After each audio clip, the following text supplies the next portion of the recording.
Thank you so much, Mr. President, Mr. Vice President, Mrs. Obama, distinguished guests, which includes everybody. Thank you so much for this wonderful honor to be at the stage again.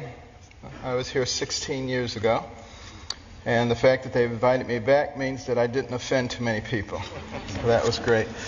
I want to start by reading 4 texts which will put into context what I'm going to say. Proverbs 11:9. With his mouth, the godless destroys his neighbor, but through knowledge the righteous escape. Proverbs 11:12. A man who lacks judgment derides his neighbor, but a man of understanding holds his tongue. Proverbs 11:25. A generous man will prosper. He who refreshes others will himself be refreshed. And 2 Chronicles 7:14. If my people who are called by my name will humble themselves and pray and seek my face and turn from their wicked ways, then will I hear from heaven and will forgive their sins and heal their land. You know, I have an opportunity to speak in a lot of venues. This is my 4th speech this week. And I have an opportunity to talk to a lot of people. And I've been asking people, what concerns you? What are you most concerned about in terms of the spirituality and the direction of our nation and our world? And I've talked to very prominent Democrats, very prominent Republicans. And I was surprised by the uniformity of their answers. And those have informed my comments this morning. Now, it's not my intention to offend anyone. I have discovered, however, in recent years that it's very difficult to speak to a large group of people these days and not offend someone. And people walk around with their feelings on their shoulders waiting for you to say something.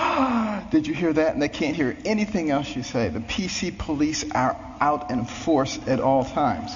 I remember once I was talking to a group about the difference between a human brain and a dog's brain. And a man got offended. He said, you can't talk about dogs like that. But, you know, people just focus in on that, completely miss the point of what you're saying. And we've reached a point where people are afraid to actually talk about what they want to say because somebody might be offended. People are afraid to say Merry Christmas at Christmas time. It doesn't matter whether the person you're talking to is Jewish or, you know, whether they're any religion. That's a salutation, a greeting of goodwill. We've got to get over this sensitivity. You know, and it keeps people from saying what they really believe. You know, I'm reminded of a very successful young businessman. And he loved to buy his mother these exotic gifts for Mother's Day. And he ran out of ideas. And then he ran across these birds. These birds were cool. You know, they cost $5,000 a piece. They could dance, they could sing, they could talk. He was so excited he bought 2 of them. Sent them to his mother. Couldn't wait to call her up on Mother's Day. Mother, what'd you think of those birds? And she said, they was good. He said, no. Mother, you didn't need those birds. Those birds cost $5,000 a piece. They could dance, they could sing, they could talk. And she said, well, they should have said something. And you know, that's where we end up too if we don't speak up for what we believe. And you know, what we need to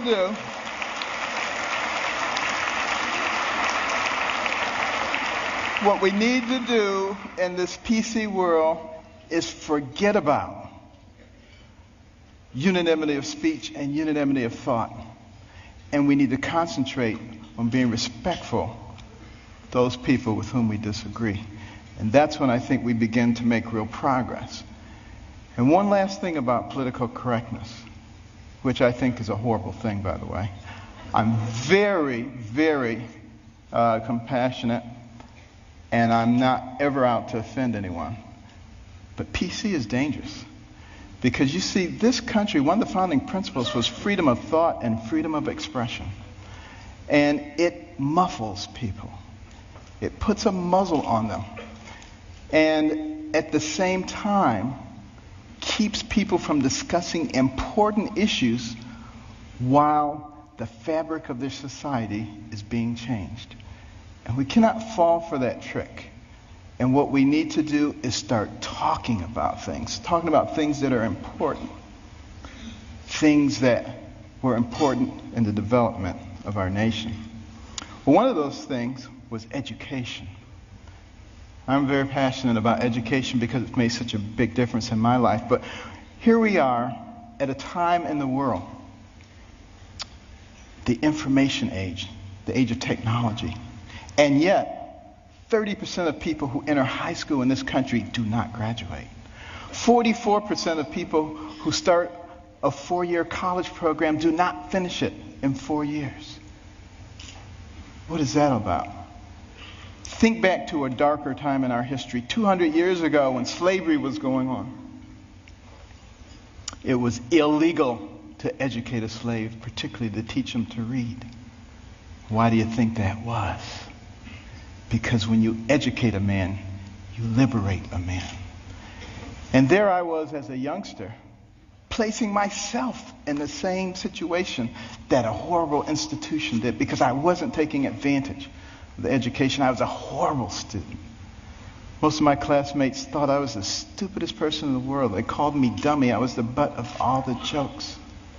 Now, admittedly, it was a bad environment.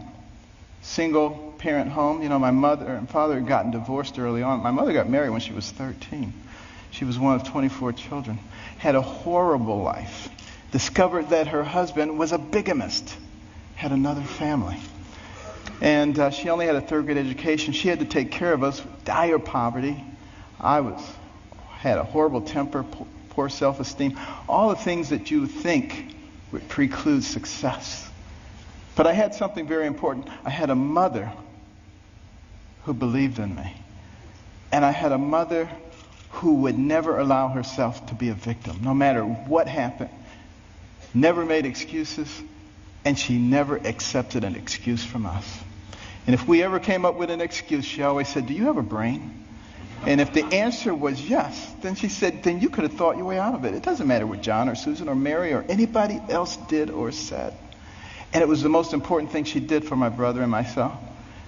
Because if you don't accept excuses, pretty soon people stop giving them and they start looking for solutions. And that is a critical issue when it comes to success. Well, you know, we did live in dire poverty. And one of the things that I hated was poverty. You know, some people hate spiders, some people hate snakes. I hated poverty. I couldn't stand it. And, but you know, my mother couldn't stand the fact that we were doing poorly in school.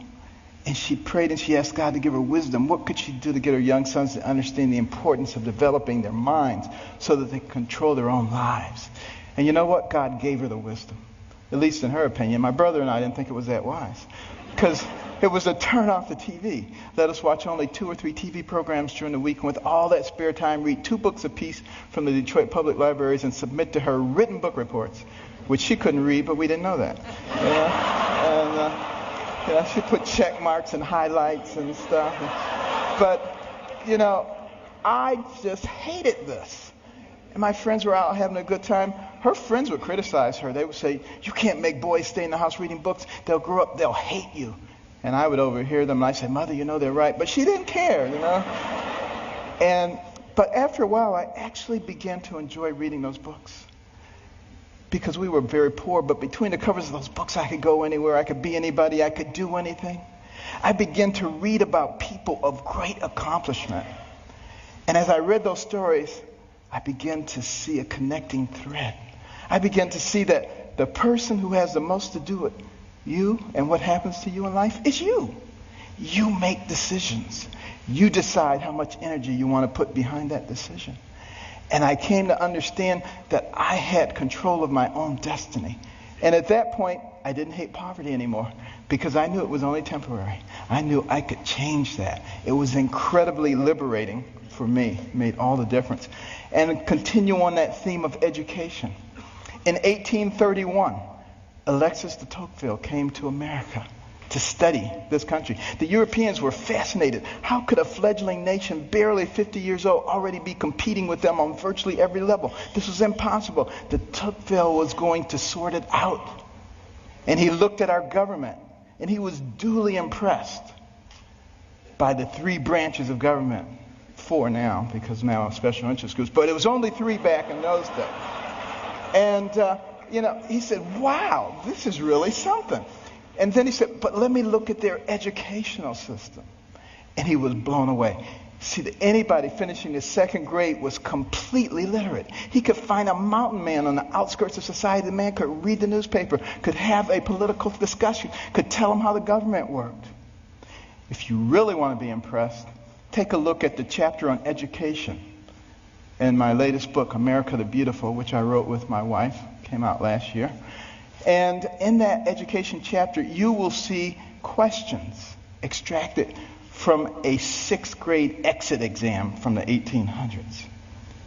A test you had to pass to get your 6th grade certificate. I doubt most college graduates today could pass that test. We have dumbed things down to that level.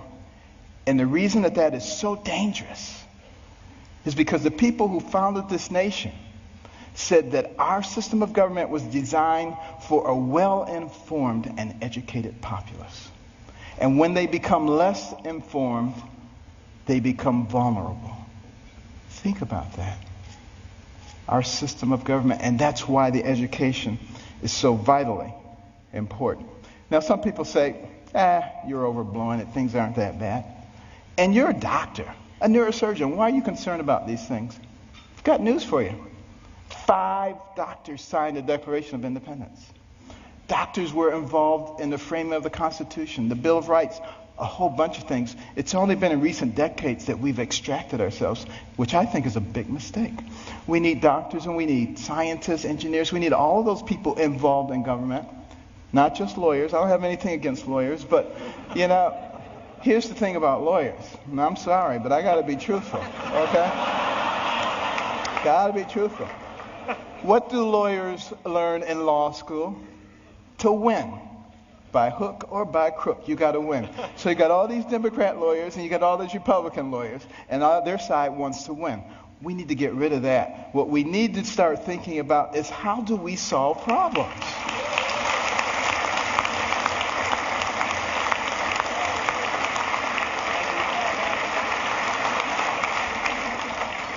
And now, before I get shot, let me finish here.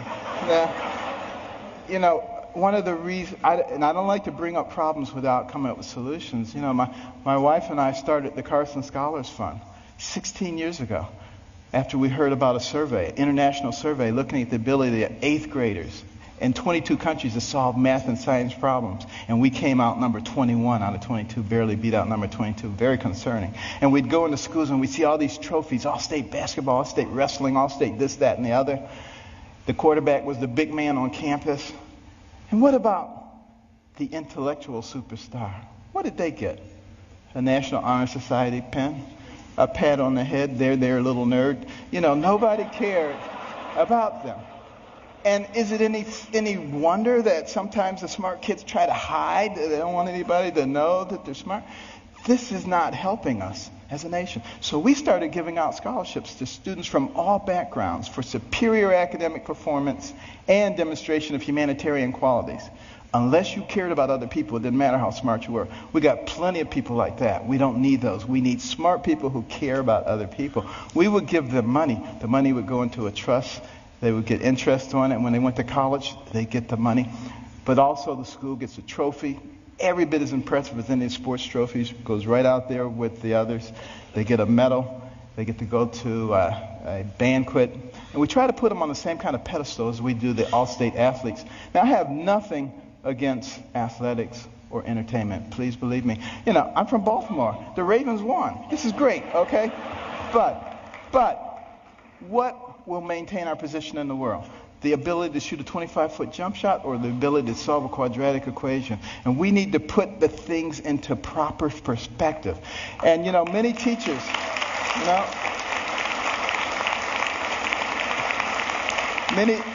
Many teachers have told us when we put a Carson Scholar in their classroom, the GPA of the whole class goes up over the next year. And it's been very gratifying. We started 16 years ago with 25 scholarships in Maryland. Now we've given out more than 5,000, and we're in all 50 states. But we also put in reading rooms. These are fascinating places that no little kid could possibly pass up. And they get points for the amount of time they spend in their reading, the number of books that they read, and they can trade them in for prizes. In the beginning, they do it for the prizes, but it doesn't take long before their academic performance begins to improve. And we particularly target Title I schools where kids come from homes with no books and they go to schools with no libraries. Those are the ones who drop out. And we need to truncate that process early on because we can't afford to waste any of those young people. You know, for every one of those people that we keep from going down that path of self-destruction and mediocrity, that's one less person you have to protect yourself and your family from. One less person you have to pay for in the penal or the welfare system. One more tax-paying, productive member of society who may invent a new energy source or come up with a cure for cancer. They're all important to us, and we need every single one of them. It makes a difference.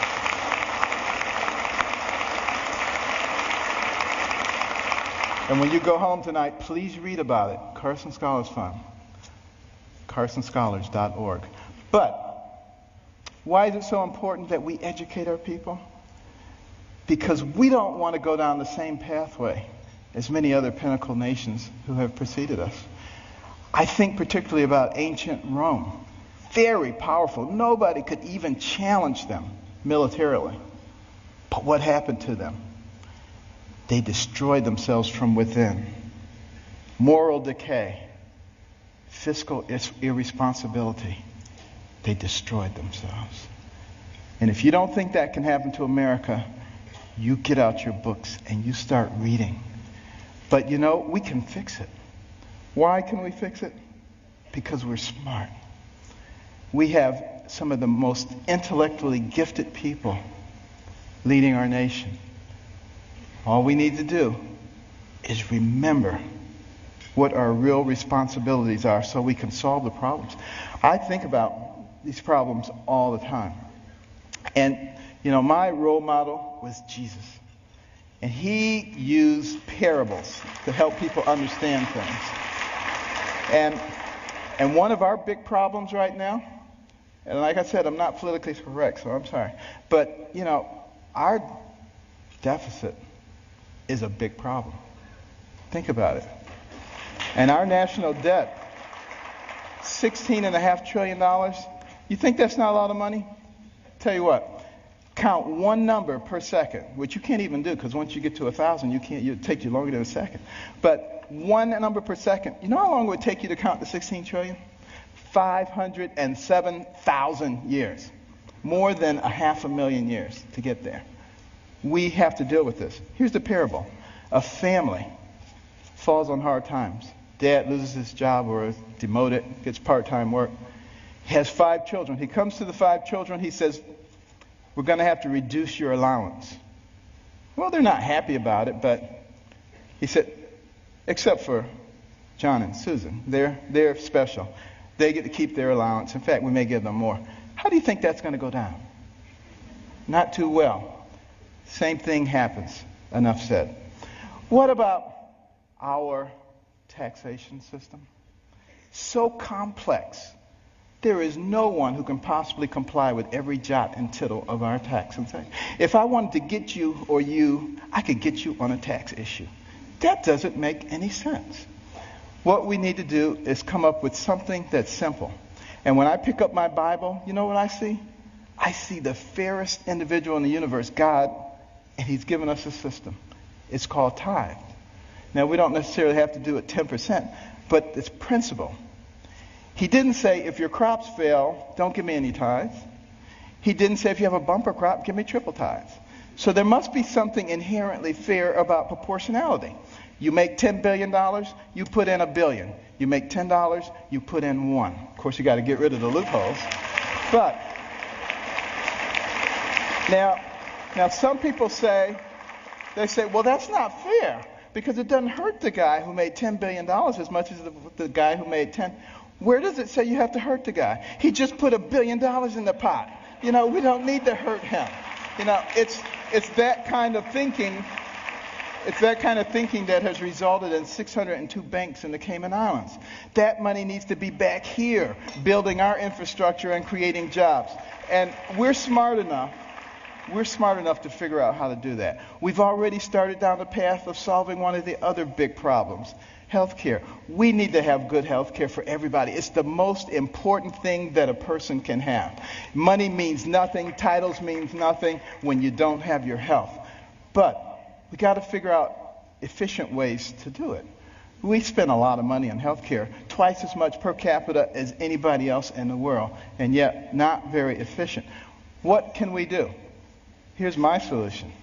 When a person is born, give them a birth certificate, an electronic medical record, and a health savings account, to which money can be contributed pre-tax from the time you're born to the time you die. When you die, you can pass it on to your family members so that when you're 85 years old and you got 6 diseases, you're not trying to spend up everything. You're happy to pass it on, and there's nobody talking about death panels.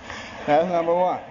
And also, for the people who are indigent, who don't have any money, we can make contributions to their HSA each month because we already have this huge pot of money. Instead of sending it to some bureaucracy, let's put it in their HSAs. Now they have some control over their own health care. And what do you think they're going to do? They're going to learn very quickly how to be responsible. When Mr. Jones gets that diabetic foot ulcer, he's not going to the emergency room and blowing a big chunk of it. He's going to go to the clinic. He learns that very quickly. Gets the same treatment. In the emergency room, they send him out. In the clinic, they say, now let's get your diabetes under control so you're not back here in 3 weeks with another problem. That's how we begin to solve these kinds of problems. It's much more complex than that, and I don't have time to go into it all. But we can do all of these things because we're smart people. And let me just begin to close here by another parable. Sea captain, and he's out on the sea near the area where the Titanic went down. And they look ahead, and there's a bright light right there. Another ship, he figures. And he tells his signaler, signal that ship, deviate 10 degrees to the south. Back comes the message. No, you deviate 10 degrees to the north. Well, he's a little bit incensed, He says, send a message. This is Captain Johnson. Deviate 10 degrees to the north. Back comes the message. This is Ensign 4th Class Riley. Deviate 10 degrees to the south. Now he's really upset. He says, send him a message. This is a naval destroyer. Back comes the message. This is a lighthouse.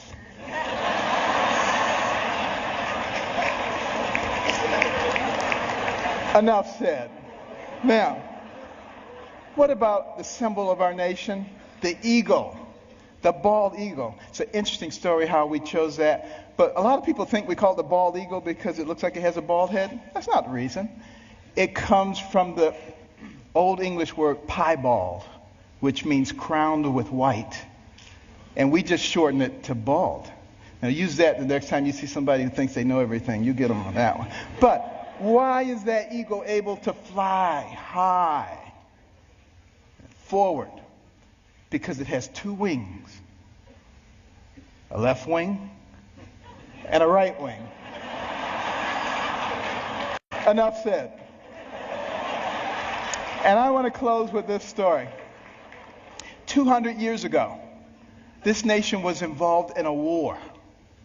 The War of 1812. The British, who are now our good friends, thought that we were young whippersnappers.